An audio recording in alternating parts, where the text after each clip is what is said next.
숲을 지나 넓게 펼쳐진 들판 사이로 조용한 마을이 있었다. 이 마을에는 홀어머니와 함께 고수라는 총각이 살고 있었는데 그는 착하고 친절한 마음을 갖고 있었다. 농사를 지으며 장날에는 장터에 나가 물건들을 운반하고 배달하며 생계를 이어갔는데 그는 윗마을에 사는 금별랑자를 비밀스럽게 짝사랑을 하고 있었다. 금별랑자는 부잣집 딸로서 그 마을에서 제일 큰 집에서 살고 있었는데 그녀의 미모는 우아하게 아름다웠다. 고수의 금별랑자를 향한 사랑은 달콤함보다 쓰디쓰게 아팠다. 타오르는 그리움에도 고수는 자신의 초라한 신분이 결코 그녀의 마음을 얻을 수 없을 것이라 믿어 그의 감정을 드러내지 않았다. 그는 그의 소중한 사랑이 사라질까봐 그저 멀리서 그녀를 지켜보는 것으로 만족했다.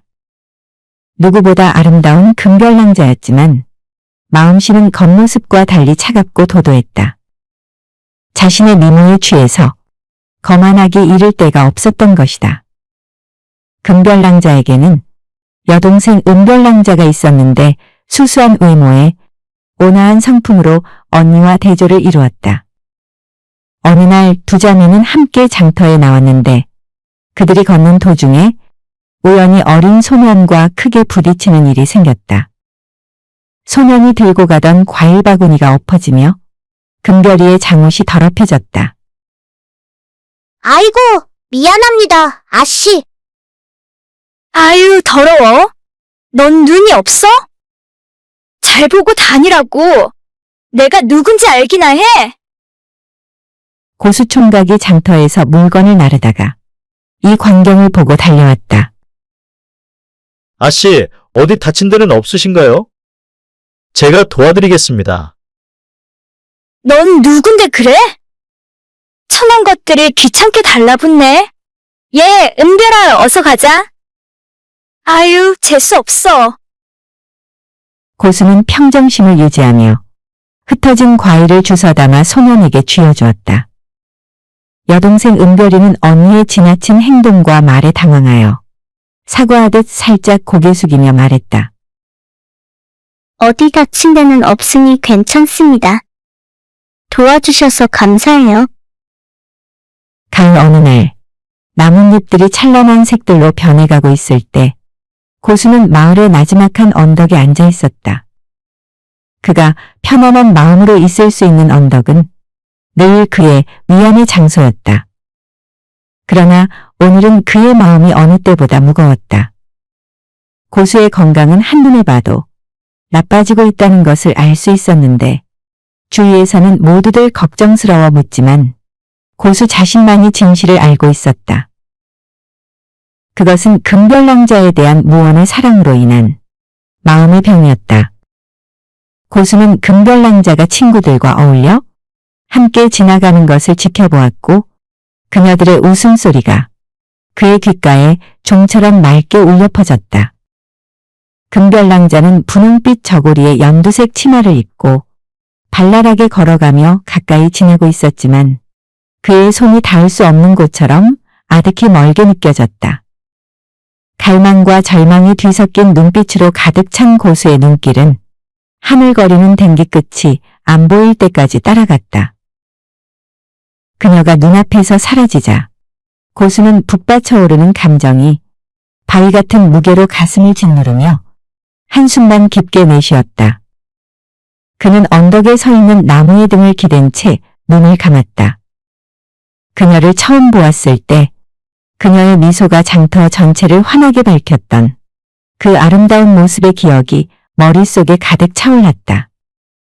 그는 그렇게 지나온 시간들, 그녀와 눈이 마주치고 희망의 빛을 느꼈던 짧은 순간들을 기억했다.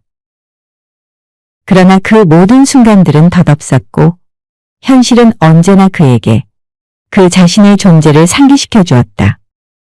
고수는 가난한 농부의 아들이었으며 장터에서 배달일을 하는 것으로 생계를 이어가는데 그녀는 부유하고 지체 높은 딸이었고 결코 그가 속해 있을 수 없는 세상에 살고 있다는 생각을 했다. 그들의 서로 다른 삶 사이는 극복할 수 없을 것 같았고 하루하루가 갈수록 이 좁혀지지 않는 신분의 차이는 어찌해 볼 도리가 없었다. 그러면 그럴수록 채워지지 않는 사랑은 고통스럽게 그의 심장을 찔러댔다. 고수는 자신의 마음과 사투를 벌이면서 병세가 악화되었다. 마을 사람들과 친구들은 그의 핏기 없는 안색과 눈빛이 점점 흐려지는 슬픔을 알아챘다.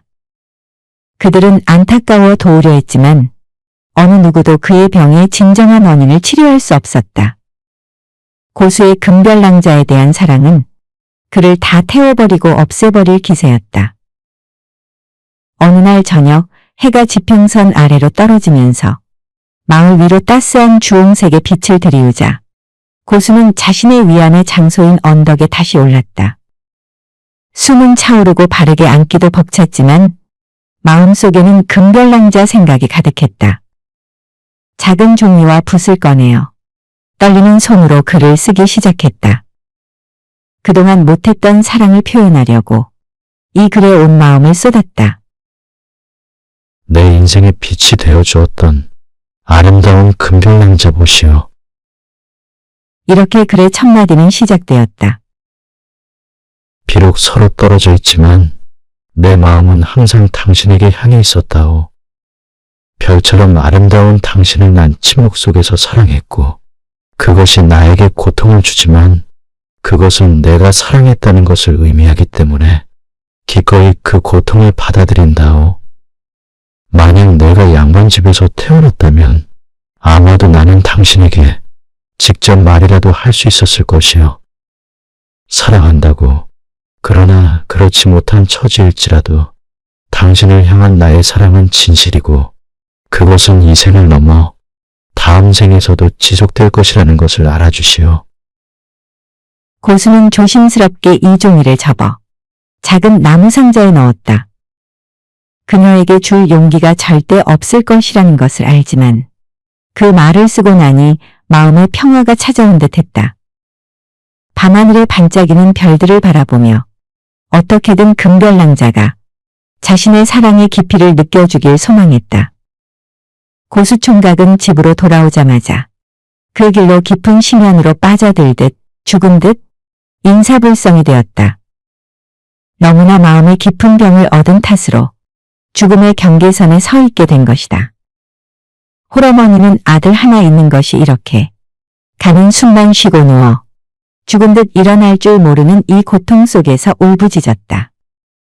의원은 아무리 보아도 이유를 알 수 없다 하며 지켜보자고만 하는데 혼수 상태가 며칠째인지 계속 지속되고 있었다. 낭자, 금별낭자, 손 좀 잡아주시오. 금별낭자는 어느 날 밤 자다가 화들짝 깼다. 며칠째 계속되는 이상한 꿈에 매일 시달리고 있었는데 알 수 없는 웬 총각이 얼굴은 흐릿하게 나타나서 누군지도 알 수가 없는 그런 남자가 매일 밤 꿈에 나타났다. 여지없이 오늘도 꿈속에 나타나더니 손을 내밀며 가까이 다가오기에 깜짝 놀라 깬 것이었다. 금별낭자는 어머니에게 꿈 이야기를 했더니 펄쩍 뛰며 큰 걱정을 한 끝에 영적으로 유명한 무당을 찾아갔다. 날카로운 눈매를 가진 무당은 생각 속에 차분하게 잠기다가 무언가를 건네주며 말했다. 안절부절 못하며 당신 딸을 괴롭히는 꿈속의 그 남자를 달래는 방법으로 신성한 부적을 사용해야 할 것입니다. 이 부적은 절의 스님들의 축복을 받은 것으로 평화를 가져다 주는 힘이 있습니다. 이 부적은 당신의 딸을 보호해 줄 것이요. 그날 밤부터 금별낭자는 그 부적을 목에 걸고 잠이 들자 며칠 동안은 아무 꿈도 꾸지 않고 평화롭게 잠을 잘 수 있었다. 그러나 절반의 평화였다. 또다시 지난번과 같은 얼굴이 흐릿한 남자의 모습에 시달리게 된 금별낭자는 어머니와 함께 무당을 다시 찾게 되었다. 충족되지 못한 욕망이나 해결되지 못한 갈등으로 인해 앙금이 남아있으니 그의 영혼이 여정을 마칠 수 있도록 도와야 합니다. 최근에 어떤 총각이 죽었다거나 병이 단단히 들어 인사불성이 된 일이 이 고을에 있었던 것 같으니 한번 알아보시오. 만일 그런 사람이 있었다면 그 남자가 사용했던 물건들을 모아 의식을 치르도록 해야 할 것이오. 금별랑자와 어머니는 주변의 수소문을 해본 결과 어느 가난한 농부였던 어떤 총각이 지독히도 금별랑자를 짝사랑했다는 것을 알게 되었다. 특히 총각이 나무 상자에 담은 유언의 종이를 발견한 총각이 어머니가 더 간절히 말했다. 내 아들이 다시 예전같이 일상으로 돌아올 수만 있다면 내가 무엇이든 하겠소. 무당은 고수도령이 평소 입었던 옷과 간직했던 물건들을 모아 그날 저녁 보름달 아래에서 산사의 제단을 마련하고 향을 피워 주변을 정화시켰다. 등에 불을 밝히며 기도를 하니 은은한 바람이 향과 꽃향기를 나르며 주변을 휩쓸었다. 이 등불들이 저 외로운 총각이 가는 길을 밝혀주기를 바랍니다. 삶과 죽음의 경계선에 서 있게 하지 마시고 부디 한을 풀어 어서 다시 이승으로 돌아와 평온을 찾게 해주십시오. 무당은 이 의식이 효험이 있을 것이라고 하면서도 만일 사태가 더 심해져 악화가 되면 그때는 다른 방도를 취해야 할 것이라고 말했다. 만일 그 남자가 죽음에 도달한다면 허수아비의 여자옷을 입혀서 무덤 앞에 세워놓는 방법이 마지막 처방전이라고 했다. 그렇게 되는 일이 없이 무사히 잘 돌아오기를 바라는 마음으로 간절히 기원했다. 한편 떠돌아다니던 고수총각의 영혼은 사자들 손에 이끌려 염라대왕 앞에 섰다. 고개를 갸웃거리던 염라대왕이 천둥치듯 말했다. 넌 아직 올 때가 아닌데 어찌 왔느냐? 저는 가슴이 너무 아파 정신을 차릴 수가 없었습니다. 그러나 극심한 고통을 겪고 난 지금은 제가 너무 무모했다는 것을 깨달았습니다. 이승에 다시 돌아가게 해주시면 내 마음에 가득 찬 이기심을 다 버리고 그동안 소홀히 했던 우리 어머니에게 못다한 효도를 하고 오겠습니다. 때가 되면 부를 테니 걱정 말아라. 정신줄 놓지 말고 지금 말한 대로 효도를 하기로 한 약속을 꼭 지키고 다시 오너라. 어서 가라. 염라대왕의 호통치는 소리에 깜짝 놀라 고수총각은 눈을 번쩍 떴다. 그저 밤이고 낮이고 아들 곁에서 기도만 하던 어머니는 아들이 살아나자 울음을 터뜨렸다. 더 이상 아무것도 바랄 게 없었다. 어머니, 제가 잘못했어요. 고수야, 불쌍한 내 아들아. 생사의 기로에서 서성대다 돌아온 고수총각이 다시 살아나자 이제 더 이상 금별랑자의 꿈에는 나타나지 않게 되었다. 고수총각은 마음가짐이 완전히 바뀌었다. 죽음의 문턱까지 갔다 온 시련을 끝으로 이제 이기적인 사랑만 생각하는 사람에서 벗어나 어머니의 아들로서 자랑스럽게 살기로 마음먹었다. 어머니의 극진한 간호로 건강을 되찾아 활기차게 장터로 일을 나갔다. 어느 번화한 오후 마을 장터는 많은 사람들로 북적였고 고수는 신선한 농산물을 상인들에게 전달하는 일로 바빴다. 그가 다른 곳으로 이동하려고 할 때 포목점 뒤에서 가느다란 연기가 말려 올라가는 것을 보았다. 가까이 다가가자 연기가 순식간에 자욱해졌고 옷감 타는 냄새가 났다. 벼랑간 불길이 치솟더니 노점을 가로질러 빠르게 번져갔다. 사람들은 불이 난 것을 알게 되자 장터 곳곳에서 함성과 비명소리가 허공에 울려 퍼졌다. 상인들은 물건을 건지려고 이리 뛰고 저리 뛰었다. 불을 빨리 진압하지 못하면 장터 전체를 집어삼킬 수 있다는 것을 아는 고수총각은 고함을 쳤다. 여러분, 진정하세요. 불을 끄기 위해 함께 노력해야 합니다. 그는 망설임 없이 커다란 양동이를 들고 우물 쪽으로 달려갔다. 거기 있는 사람들은 어서 우물에서 저기 불이 난 곳으로 줄을 지어 서세요. 만리 양동이란 양동이는 다 꺼내서 모두 물을 담아 계속 전해줘야 불을 끌 수 있어요. 고수총각이 긴박한 상황에서 지휘를 하자 사람들은 인간띠를 형성하여 양동이를 이동했다. 다들 줄을 서세요. 만리 양동이에 담긴 물을 전달해 주세요. 양동이가 비면 다시 채워 멈추지 말고 계속 전해야 합니다. 더 이상 불길이 번지지 않게 막아야 해요. 고수총각은 불 근처에 자리를 잡고 물이 가득 찬 양동이를 받아 불길 위로 물을 계속 뿌렸다. 열기가 뜨거웠고 연기가 그의 눈을 찔렀지만 그는 상관하지 않았다.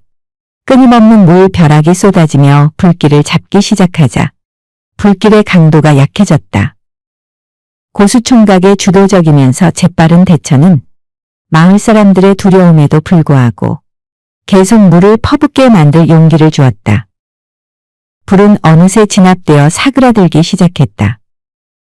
위험했던 순간에 고비가 지나가자 안도의 물결이 장마당을 휩쓸었다. 장터 여러 곳에는 다 타버린 지붕과 기둥들이 무너져 있었고 검게 그을린 노점과 물건들이 어지럽게 널려 있어 아수라장이었지만 고수총각의 신속한 조치 덕분에 다행히 인명피해는 없었다. 이 소동을 합세했던 고을 이장이 고수총각에게 달려왔다. 젊은이, 나는 당신의 용기와 신속한 행동을 목격했소. 젊은이 덕택의 장터를 구하였고, 당신의 용기는 정말 영웅적이요. 고수총각은 얼굴과 온몸의 그을음으로 범벅이 되었지만 겸손하게 웃었다. 아닙니다. 저는 해야 할 일을 했을 뿐입니다. 제가 도움이 될 수 있어서 다행입니다. 마을 사람들도 고수총각 주위에 모여들어 감탄의 말을 쏟아냈다. 먼 발치에서 이 일을 지켜보았던 두 자매, 금별과 은별랑자도 애정어린 시선으로 바라보았다. 바람을 타고 고수총각의 영웅담에 대한 소식이 고을에서 고을로 퍼져갔다. 이 화재로 인해 피해를 입은 사람들을 돕기 위해 서로 발벗고 나섰는데 이 고을에 사는 젊은 남정네들은 나무를 가져와 다시 기둥을 세우고 처자들은 먹을 음식들을 담아와 자발적으로 나서서 일손을 도왔다. 은별낭자도 팔을 걷어붙이고 나섰는데 언니인 금별낭자는 원래 교만한 성격이라 팔짱만 끼고 있으며 나서길 꺼려했다. 땀을 흘리며 일하는 고수 총각 앞에 은별낭자가 감사하는 말을 전했다. 감사합니다. 덕분에 더 큰 피해가 나지 않고 이만하길 다행입니다. 저도 작은아마 힘을 보태겠어요. 고수 총각은 이 같은 따뜻한 말을 듣게 되자 이렇게 마음씨가 착한 처녀가 있다니 얼굴도 참으로 곱구나 하고 속으로 생각을 하면서 귀가 빨개졌다. 아씨, 정말 고맙습니다. 어려운 일을 당한 이웃들을 돕는 건 우리 모두가 할 일이라고 생각됩니다. 이렇게 힘을 보태주시니 더욱 힘이 납니다. 마주선 이 두 사람은 마치 오래전부터 알고 있었던 것처럼 이상하게 서로 마음이 통하면서 편안함을 느꼈다.